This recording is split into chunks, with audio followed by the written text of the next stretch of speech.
Is there any part of you that feels like, man, maybe I should just lean all the way into it at the press conference, cuss him out and try and really rile him up and get him out of his game plan? Or is that just not you as who you are? Yeah, it's not. I mean, I'm definitely not trying to be something I'm not. Most of the time, I'm just being a funny guy. I think I'm a pretty funny guy.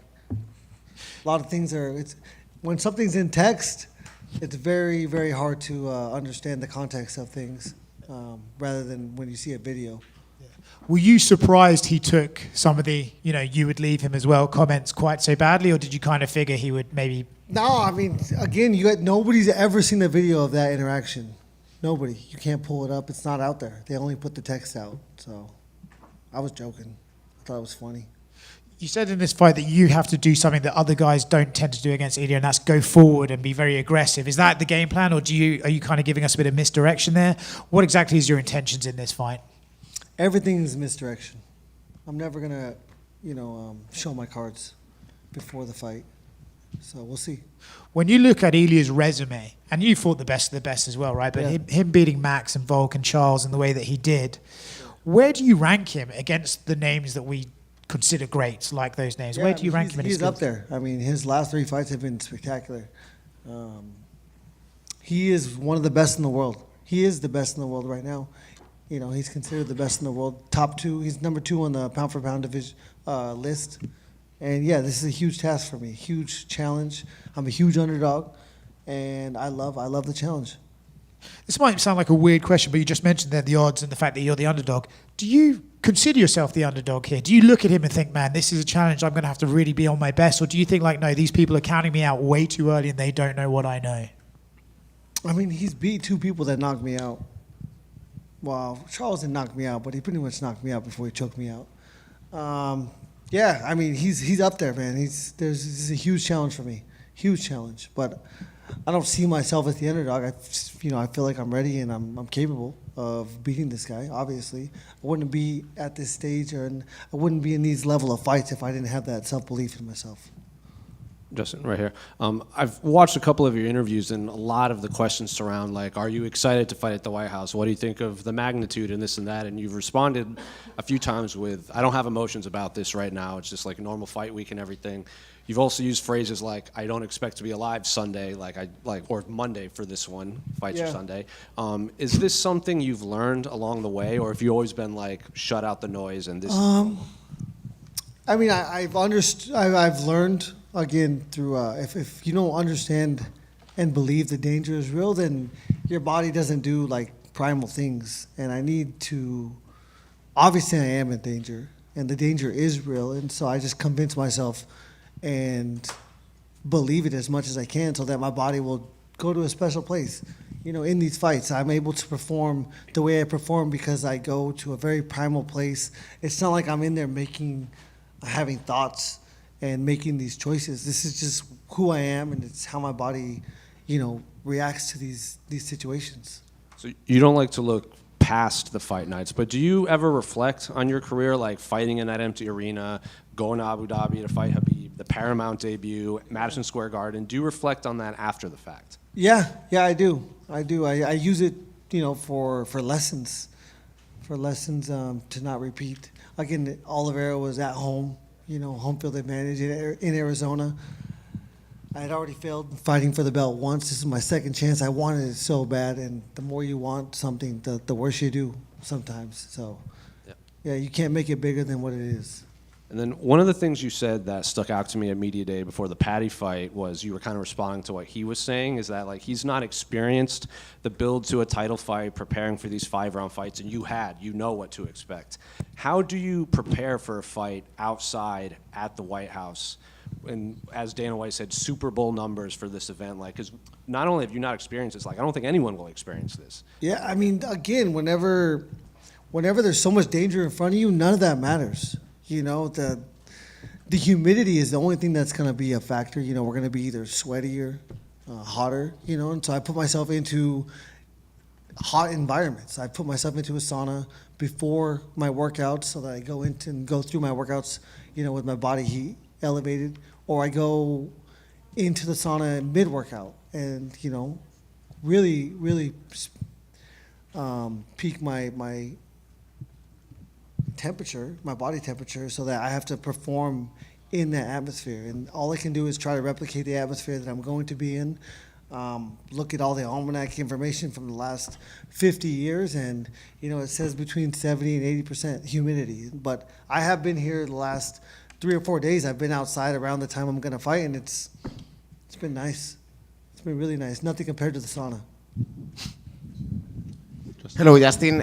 Quería saber cómo afrontas este combate y si piensas que tiene Ilia Topuria más presión que tú por ser el campeón y tiene que defender su legado, o la presión la tienes tú por ser la estrella estadounidense sosteniendo un evento en la Casa Blanca. I just want to see how you see this matchup. Do you think Ilia Topuria has more pressure on him because he needs to defend his legacy and his belt and everything else, or you, the pressure for being the American that is defending his ground in the South Lawn of the White House?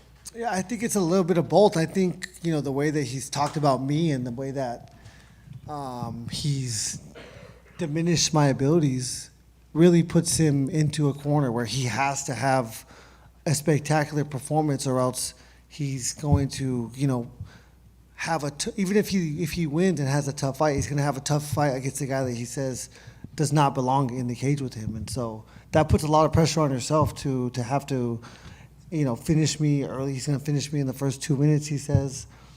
But yeah, there's a lot of pressure. This life comes with pressure.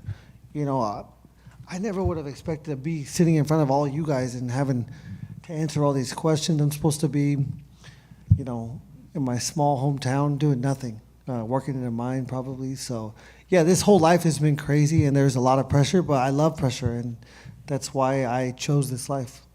Un poco de ambos, porque en verdad de todo que habló él, de la manera como me subestimó, que habló un poco de mis habilidades, o sea, creo que la presión se vuelve hacia él porque dijo, bueno, si no gana bien, si no gana con un performance histórico dominante, básicamente tuvo dificultades con un tipo de quien habló, que dijo que no merecía, que no debía estar acá, o sea, un poco eso pone presión a él. Ahora, de mi parte, es una vida que tiene presión, es una vida que viene con presión. Yo no jamás imaginaba que iba a estar acá hablando con todos ustedes, hablando con esto. O sea, yo pensaba que iba a estar viviendo una vida calmada en mi ciudad natal, o sea, ahí trabajando en los minerios y qué sé yo, pero estoy acá, o sea, es una vida que viene con presión por sí misma. Y la última pregunta, después de todo el último cruce de declaraciones, incluso el face-to-face que tuviste de manera pública con Ilia Topuria, ¿crees que esta pelea ha dejado de ser tan con una perspectiva amable y deportiva para pasar ya a ser un combate con implicaciones personales con Ilia Topuria? And do you think of the stuff that kind of got cross-wired and the comments that were made, and then after, the face-off and that you guys had, do you think this now transcends a little bit of the sport matchup and the fact that you're just guys having a fight, or maybe this got a little bit too personal by the time it gets to the White House on Sunday? Yeah, I'm not sure if you guys have to understand we're going to try to hurt each other. So there's nothing more personal than that. Words mean nothing, and nothing that's been said will mean anything on June 14th when I get in the cage with this guy. O sea, lo que tienen que entender es que nuestro trabajo es hacer daño uno al otro, o sea, golpear uno al otro, o sea, no importa, las palabras no significan nada, y nada que hemos hablado o dicho en este momento va a significar nada hasta el 14 de junio. Thank you so much, Justin. Justin, we saw in Embedded you were doing some training at the FBI headquarters. What was that like? Yeah, it's cool. I'm working out there all week. They have a nice little gym. It's perfect. And going back to what you said about Ilya kind of setting a super high standard for himself and what he's saying, no doubt in his mind he's going to put you away inside 2 minutes, and we've never seen anyone do that to you, even in the fights you've lost. It's never an easy out for them. So is he even overlooking that element that, even if it does go his way, the resistance you presented there, no one's doing that to you? Yeah, he's been wrong about me so many times. I heard when he heard that I was going to fight Paddy Pimblett, he said I had zero chance. And, I definitely won that fight. And, yeah, I'm not sure what he thinks or why he thinks the way he thinks. But this is a crazy sport. He definitely could knock me out in the first 2 minutes. It wouldn't be because he's that much better than me. It's because this sport is so fucking crazy, and anything can happen. And is that the difference between you guys? You always say you make peace with the worst possible outcome before you get in there, and it allows you to fight the way you want to fight. Is that maybe something that he hasn't experienced yet in knowing how to do that? He's found success doing it the way he does it. We're all different. Nobody's going to approach this the same. This is a crazy life. And yeah, I mean, it's just again, he's backed himself into a corner because when we go to the second round, you know, what's he gonna, you know, how is he gonna justify that to himself? We go to the third round, he's bleeding. How is he gonna justify that to himself when it should have been over already in his mind? I do not go in there with expectations. I expect 25-minute war, and I expect to have to dig deep and have to overcome a lot of adversity, and I'm ready to do that. And last one, I know you said one of the records you're most proud of is the 9 bonuses in your first 7 UFC fights. There's a man on this card named Josh Hokett who has 4 in 3 fights. Are you worried he might be threatening your? He's on track. He's on track. 4 and 3, yeah. I mean, he's right there. He needs a double bonus one more time in his next 4 fights. Thanks, Justin. Justin, I think one of the advantages that you have had in certain fights in your career is your ability to just go into a fight without emotions. But when you're getting ready in the Oval Office and you're walking down, you know, on the White House lawn with an American flag, have you even had to ask yourself, you know, what are my emotions going to be like walking into this fight? No, not really. I'm going to be in control. I'm going to be present. I'm going to love it. You know, seeing all the military there is going to be great. But I'm walking into a cage against a guy that's trying to hurt me very badly. And so none of those things really matter. And the last one for me, you might not have too much to say on this, but I mean, it is weird how sports are like this sometimes. Like, do you start to believe in fate a little bit? Like, you talked about how your first fight was outside, this fight is outside, this is your chance to win an undisputed championship. It's happening on the White House, you know, as an American. Do you start to believe that, like, destiny is playing in this, or do you not play with any of that?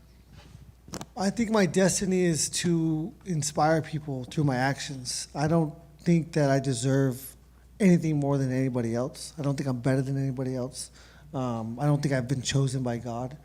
I constantly thank God for these opportunities and for this life and for the opportunity. And I ask to be used in the best way possible. If that's losing and then showing people that life goes on and you could still, you know, have the desire to be happy and live, then that can happen. Then I'll take that. You know, whatever. But I don't think I'm better than or I deserve anything. I think I've been put here to show people how to be accountable and to thrive under pressure. Justin, over here. You mentioned you were the underdog. It's been going around all over the internet last few days. Arman Tsarukyan placed a $1 million bet on you to win. I guess what's your thoughts on his vote of confidence in you? I have zero thoughts on anything outside of myself and this fight. Thank you. I can't worry about that stuff. Hola Justin, eres una leyenda, serás Hall of Fame, has logrado casi todo lo que se puede lograr en el deporte. ¿Dónde crees que te colocaría una victoria sobre el que es actualmente una de las mayores superestrellas de la UFC como Ilia Topuria? You're already a legend. You're going to be a Hall of Famer. You've accomplished so many things that many people have not been able to accomplish in the sport. Where do you think a win against someone who's actually having this legendary run and has done what Ilia has done would put you in this whole thing? Yeah, I think it will absolutely solidify me as obviously the most exciting, the most consistent, but one of the most legendary fighters that's ever stepped inside this cage. And I've been a huge fan of this sport since the beginning, and I've seen everybody's career. I've seen everybody's story, and yeah, I think mine would be at the top. This is movie worthy. Yo creo que me pondría en una posición, o sea, histórica. Estamos hablando de una persona que es emocionante, consistente, que ha hecho todo básicamente en este deporte. Y yo soy hincha de ese deporte, soy aficionado a ese deporte desde el inicio. Yo he acompañado la carrera de todos que están involucrados en ese deporte. O sea, sería cosas de película básicamente. Justin, the last time you fought against powerful striker was Rafael Fiziev twice and Justin Poirier. You did a very good job in these 3 fights. My question is simple. Is this a better matchup than people thought? Because also Ilia got knocked down in this weight class in the past. So do you think it's a better matchup that the analysts said and the people said in the world for you? I mean, I think if you were to have to describe my fighting style, it would be striking, and this is definitely a striking heavy opponent, as opposed to Habib and Charles Oliveira. And so I think it's a better matchup for me than the other 2 times that I have been in championship fights. And if you point the ground the 10 first seconds as against Max Holloway, do you will handle it which way as Max and take distance, or you will meet him in the center of the octagon? I am not going to make any decisions based on his actions. I'm going to fight my fight, and I'm going to follow my coach's game plan, which we have been vigilantly studying this guy and his tendencies for the last 12 weeks, and I'm going to go in there and be perfect. Thank you. Thank you, guys.